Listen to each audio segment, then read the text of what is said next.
어제 오전 맨해튼 어퍼웨스트 사이드에서 직장 상사의 불만을 품고 거리서 총기를 난사하는 사건이 발생했습니다. 계속해서 이어지는 이례적 가뭄으로 뉴저지주의 산불이 확산되고 있습니다. 뉴욕시에서 시행되던 난민 식료품 구입 직불카드 프로그램이 중단될 예정입니다. 도널드 트럼프 전 대통령의 당선으로 바이든 행정부의 학자금 대출 탕감과 교통 혼잡세 정책 실행이 불투명해졌습니다. 이상으로 주요 뉴스 전해드렸습니다. 아름다운 제품에서부터 아름다운 사회를 만들기까지 키스는 뉴욕에서 시작하여 현재는 전 세계 12,000명의 직원들과 함께 끊임없이 도전하는 기업입니다. 사람을 생각하고 존중하는 기업. 키스는 한인들이 사회의 주인공이 될 수 있도록 든든한 버팀목이 되겠습니다. 글로벌 뷰티 기업 키스. 뉴뱅크와 함께 꿈의 집을 마련하세요. 빠른 승인, 맞춤형 서비스, 전문가 상담, 지역 전문성, 경쟁력 있는 이자율. 뉴뱅크가 주택 소유를 쉽고 간단하게 모든 단계에서 도움을 드립니다. 지금 바로 가까운 뉴뱅크 지점을 방문해서 홈모기지 대출 상품에 대해 문의하세요. 뉴뱅크 제공입니다. 시청자 여러분 안녕하십니까? 11월 8일 금요일 TKC 뉴스데스크 첫 소식입니다. 직장 상사로부터 해고 통지를 받고 분노한 한 남성이 맨해튼 어퍼웨스트 사이드 거리에서 직장 상사에게 무차별로 총격을 난사했습니다. 7일 오전 9시 30분경 직장 상사에 대한 불만을 품은 전직 직원이 자신의 상사에게 총격을 가하는 사건이 발생해 그 일대와 인근 지하철역에서 소동이 벌어졌습니다. 용의자는 링컨 비즈니스 머신 회사에서 원격으로 근무하던 전직 직원으로 맨해튼 웨스트 68스트리트과 컬럼버스 애비뉴에 위치한 업소를 찾아 그의 전직 상사와 말다툼을 벌인 것으로 알려졌습니다. 뉴욕시경에 따르면 말다툼으로 시작한 싸움이 확대돼 용의자는 총기로 최소 6발을 쐈고 피해 남성은 다리에 2발, 어깨에 1발을 맞았습니다. 피해자는 인근 병원으로 이송됐으며 목숨에는 지장이 없는 것으로 나타났습니다. 용의자는 인근 지하철역으로 도주해 경찰은 용의자가 지하철 터널 내 숨었을 가능성을 염두에 두고 지하철 운행을 일시적으로 중단했습니다. 용의자를 쫓기 위해 72번가 센트럴파크 웨스트역 전철로 수색을 확대한 뉴욕시경은 전철 내 승객들에게 바닥에 엎드리라고 지시하고 용의자를 수색했습니다. 이로 인해 승객들은 공포에 떨어야 했습니다. 경찰은 8일 오전 용의자를 검거했습니다. 뉴욕과 뉴저지 일원 이례적인 가뭄으로 뉴저지주 내 산불이 확산되고 있어 당국은 주민들의 각별한 주의를 당부했습니다. 현재 뉴저지주에 5개의 산불이 발생해 당국은 뉴욕시 커네디컷주 페어필드 카운티까지 화재 경보 최고 단계를 발령했습니다. 8일 오전에는 한인들이 많이 거주하는 잉그루드 클립스 인근 팰리세이즈 파크웨이에서 화재가 지속되고 있습니다. 이외에도 벌링턴, 클라우스터, 오션, 캠덴 등 4개 카운티에서 최소 700에이커가 불에 탔습니다. 뉴저지 산림화재국에 따르면 지난 9월 15일 이후 뉴저지에서 350개의 산불이 발생했습니다. 국립기상청에 따르면 지난 10월 뉴욕시는 100여 년 전 가뭄 조사가 시작된 이래 가장 건조한 달로 기록됐습니다. 10월 한 달에 이어 11월 첫째 주가 지났음에도 맨해튼 센트럴파크에 내린 비양은 0.01인치에 불과했습니다. 한편 기상청은 차량 운행 중 산길이나 들판에 무심코 버린 담배꽁초는 산불의 원인이 된다. 또한 야외에서 불을 핀 경우 반드시 충분한 물로 100% 소각해야 한다고 당부했습니다.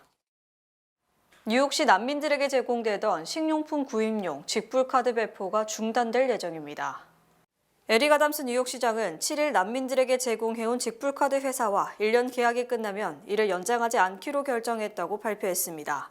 뉴욕시는 지난 2월 5세 이하 자녀 2명을 둔 4인 난민 가족들을 대상으로 매주 약 $350가 적립되는 직불카드를 배포해왔습니다. 아담스 시장은 그동안 2,600여 난민 가정들에게 이 직불카드를 제공함으로써 음식 쓰레기를 줄일 수 있었고 지역 상권 경제를 활성화하는 데 기여했다고 밝혔습니다. 뉴욕시는 난민들에게 제공된 도시락이 많은 양의 음식이 남겨진 채 그대로 버려지고 있다는 지적에 따른 조치로 직불카드를 배포하기 시작했습니다. 이 직불카드는 슈퍼마켓과 식료품점, 잡화점에서만 사용할 수 있습니다. 시행 초부터 논란의 중심이 됐던 이 프로그램은 현재 뉴욕시 조사국의 조사를 받고 있습니다. 뉴욕시는 이 프로그램에 약 $360만 예산을 사용했고 이 중 $320만 직불카드로 40만 직불카드 회사인 모빌리티 캐피탈 파이낸스에 지출됐습니다. 도널드 트럼프 전 대통령의 재집권으로 조 바이든 행정부의 학자금 대출 탕감 정책과 뉴욕시 교통 혼잡세 시행 여부의 미래가 불투명해졌습니다. 트럼프 대통령 당선인은 앞서 바이든 행정부의 학자금 대출 탕감 계획을 거듭해서 비판해왔고 이 정책을 관할하고 있는 교육부를 폐지하겠다고 밝힌 바 있습니다. 이에 따라 전문가들은 트럼프가 백악관에 다시 입성하면 바이든 행정부의 학자금 대출 탕감 정책은 폐지될 것으로 전망했습니다. 또 현재 바이든 행정부의 학자금 대출 탕감 계획은 공화당이 주도하는 7개 주 검찰총장으로부터 소송이 제기돼 일시 중단된 상태인데 트럼프 행정부가 출범하면서 이 소송의 판결에 항소하지 않을 가능성이 높다는 것이 전문가들의 예측입니다. 또 무기한 중단된 뉴욕시 교통 혼잡세 시행 여부도 트럼프 재집권으로 완전히 무효화될 가능성이 큽니다. 트럼프 대통령 당선인은 이미 취소를 공언했기 때문입니다. 교통 혼잡세 지지자들은 캐시 호컬 뉴욕 주지사가 트럼프 대통령 당선인이 내년 1월 취임 전에 이 정책을 시행해야 트럼프 당선인이 이를 폐지하기 어려워진다며 신속한 시행을 촉구했습니다. 호컬 주지사는 교통 혼잡세 시행 여부에 무건 수행 중에 있습니다. 도널드 트럼프 전 대통령의 백악관 재입성이 확정된 지 이틀 만에 연방법원은 미국 시민권자와 결혼한 일부 불법 체류자들의 시민권 취득을 쉽게 하는 바이든 행정부의 정책을 무효화했습니다. 텍사스 지방법원의 제이 캠벨 바커 판사는 7일 바이든 행정부가 이 프로그램을 실행함으로써 권한을 초과했으며 관련 이민법에 대한 법적 해석에 있어 한계점을 넘었다고 판결했습니다. 이민자 가족을 돕기 위한 수년 만에 가장 큰 대통령 조치 중 하나로 칭송받았던 이 프로그램은 미국 시민의 불법 배우자와 일부 자녀들이 미국을 떠나지 않고도 영주권을 신청할 수 있게 해줬습니다. 불법 체류자 대량 추방을 약속한 트럼프 전 대통령의 승리로 불법 체류자에 대한 단속이 거세질 것으로 예상됩니다. 트럼프는 이민자들이 국가의 피를 더럽히고 있다고 주장했었습니다. 바커 판사는 트럼프 전 대통령의 첫 임기 때 보수주의자들이 선호하는 텍사스주 제5회 순회 항소법원 판사로 임명됐었습니다. 트럼프 전 대통령이 당선 뒤 제1호 인사로 얼음공주로 불리는 수지 와일스 공동선대위원장을 비서실장에 임명했습니다. 트럼프는 어제 수지 와일스는 강인하고 똑똑하고 혁신적이며 보편적으로 존경을 받는 인물이다. 수지가 미국 역사상 최초의 여성 백악관 비서실장에 임명된 것은 그녀에게 걸맞는 영광이라고 밝혔습니다. 트럼프는 지난 6일 새벽 승리 연설에서도 수지 와일스를 연단으로 불러올린 뒤 우리는 그녀를 얼음 아가씨라고 부른다.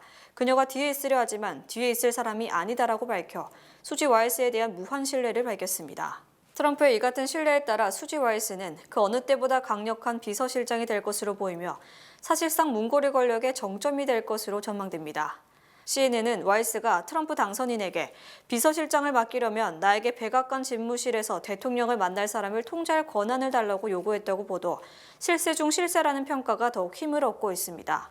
와일스는 선거 기간에도 트럼프 전용기에 탑승하는 인물을 결정하는 권한을 행사한 것으로 드러났습니다. 와일스는 올해 67세 정치 컨설턴트로 한때 론 드샌티스 플로리다 주지사의 참모 역할을 했으나 언론과의 인터뷰에서 드샌티스를 위해 일한 것을 내 인생에서 가장 후회한다고 말하기도 했습니다.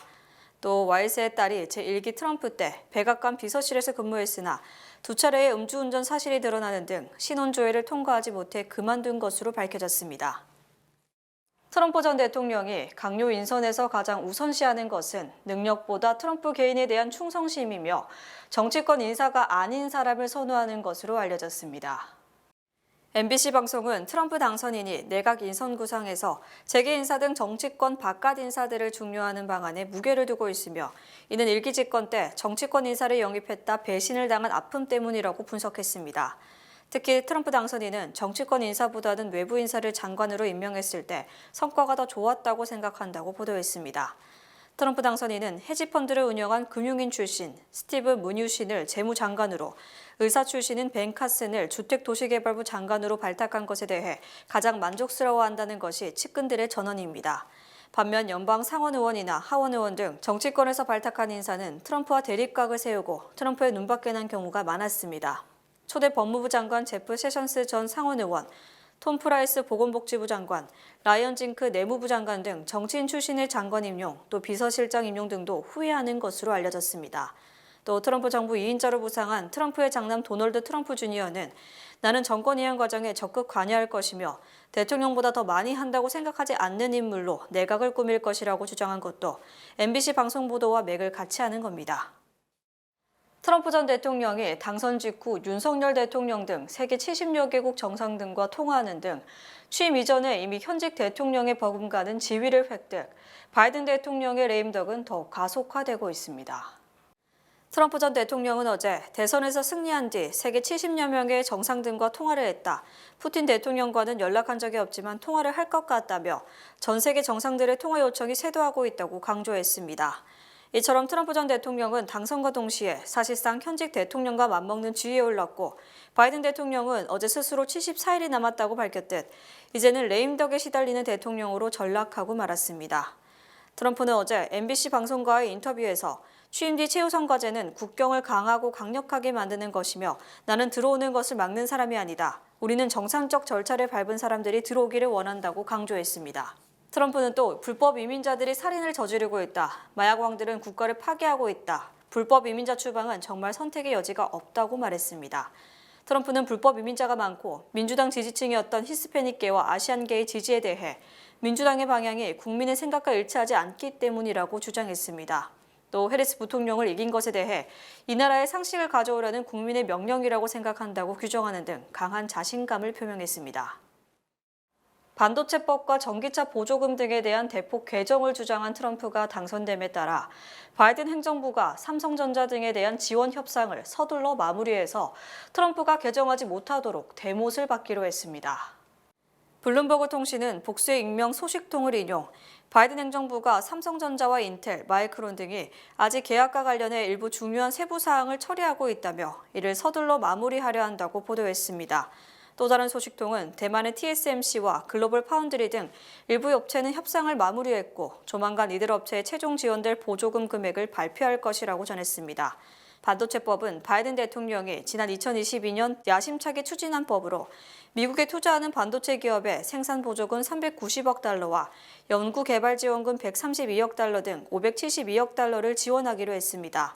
이에 따라 연방 상무부는 보조금 중 90%를 배정했지만 아직 반도체 기업과 계약을 체결한 것은 단 한 건뿐이어서 트럼프 전 대통령이 집권하면 나머지 계약은 체결하지 않는 방법으로 반도체법을 무력화시킬 가능성이 큽니다. 특히 삼성전자 및 SK하이닉스 등 한국 반도체 업체들은 아직 보조금 지급 확답을 받지 못해 만약 트럼프가 바이든 행정부의 약속을 무효화하면 천문학적인 건설 자금을 자체적으로 조달해야 하는 위기를 맞게 됩니다. 블룸버그 통신은 바이든 행정부와 삼성전자의 세부 협상이 한 달 이상 열리지 않은 경우도 많았지만 최근에는 다시 논의가 활발해지는 등 바이든 임기 내에 이를 마무리하려 하고 있다고 덧붙였습니다. 한편 트럼프는 대선 과정에서 반도체법에 대해 정말 나쁘다, 보조금을 왜 주느냐, 외국에서 생산하면 관세를 많이 부과하면 자연스럽게 미국에 투자할 것이다, 돈을 주지 말고 관세 부과를 해야 한다고 주장했습니다. 트럼프 전 대통령의 당선과 함께 제롬 파월 연준 의장의 거취에 관심이 쏠리는 가운데 파월 의장은 트럼프가 사퇴를 요구해도 물러나지 않을 것이라고 주장했습니다. 파월 의장은 어제 공개시장위원회가 금리 0.25%포인트 인하를 결정한 뒤 기자회견을 통해 트럼프 당선인이 사퇴 요구를 한다면 그만둘 것이냐는 질문에 그만두지 않겠다고 잘라 말했습니다. 또 대통령이 연준 의장을 비롯한 연준 이사를 해임할 법적 권한이 있느냐는 질문에 대해 법적으로 대통령에게 그런 권한이 허용되지 않는다고 답했습니다. 파월 의장은 트럼프 당선인이 연준을 비판한 것이 연준의 독립성에 영향을 미치느냐는 질문에 대해서는 오늘은 정치적 문제에 대해 언급하지 않겠다고 말했습니다. 파월 의장은 경제 상황에 대해 통화정책 스탠스가 중립 수준에 더 가까워지고 있다. 일반적으로 전망이 진전됨에 따라 적절한 속도와 목표에 대한 평가를 조정할 준비가 됐다고 설명했습니다. 파월 의장은 다음 달 기준금리 결정에 영향을 미칠 요인이 무엇이냐는 질문에는 우리는 아직 그러한 결정을 내리지 않았다고 말을 아꼈습니다. 연방국세청이 내년 개인소득세 세금 공제 기준액을 $400 높이는 등 표준 공제 기준을 공개했습니다. 연방국세청은 개인소득세 공제 기준을 올해 14,600달러에서 15,000달러로 $400 상향 조정되며 이는 내년 소득에 대한 것으로 2026년에 신고할 때 적용되는 겁니다. 이에 따라 독신자는 1인당 연 15,000달러까지는 세금을 내지 않아도 되고 부부는 연소득 3만 달러에 대해서는 내년부터 세금이 부과되지 않습니다.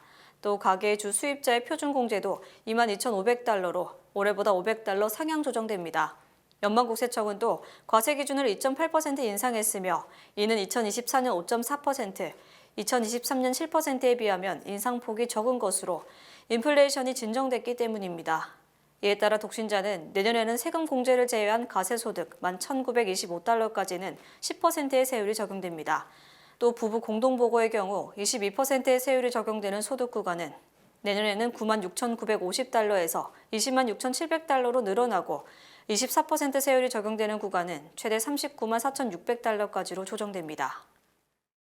남자라는 의혹을 받으며 파리올림픽 여자 복싱 66kg급에서 금메달을 차지했던 알제리의 이만의 칼리프가 결국 생물학적 남자로 밝혀졌습니다.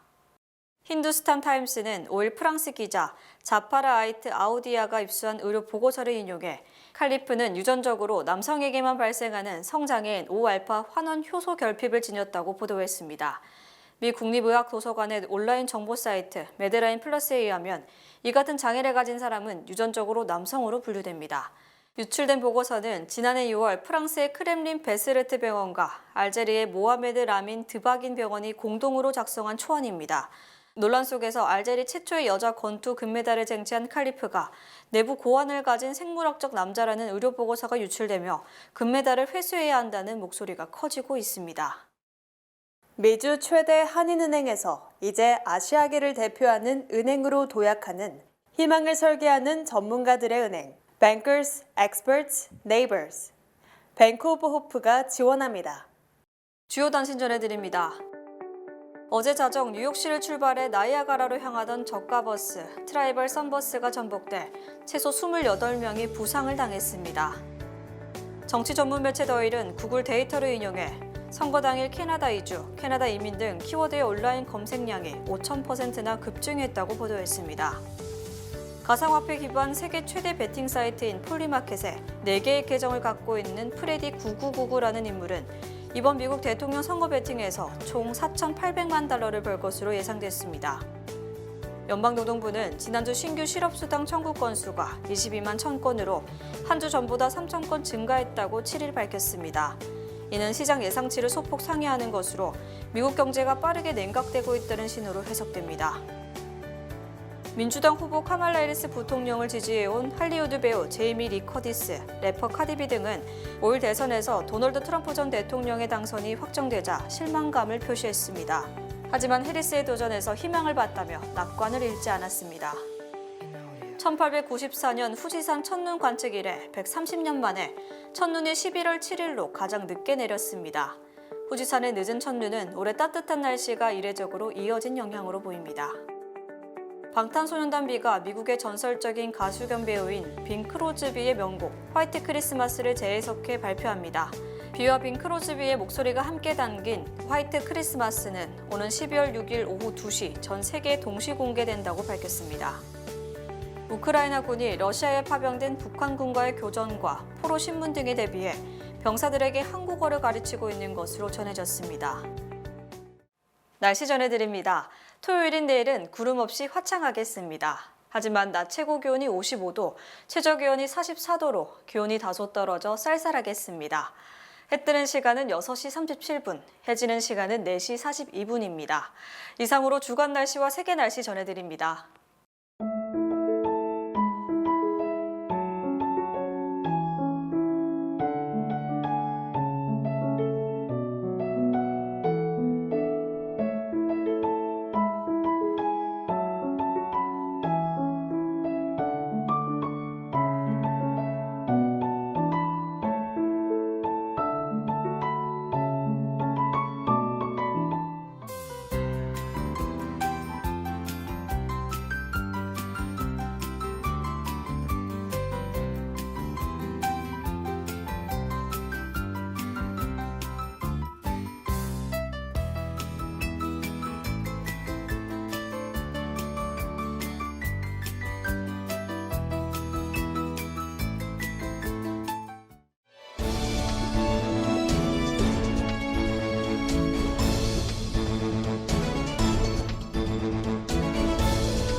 이상으로 11월 8일 금요일 TKC 뉴스데스크 여기서 마치겠습니다. 시청해주신 여러분 고맙습니다.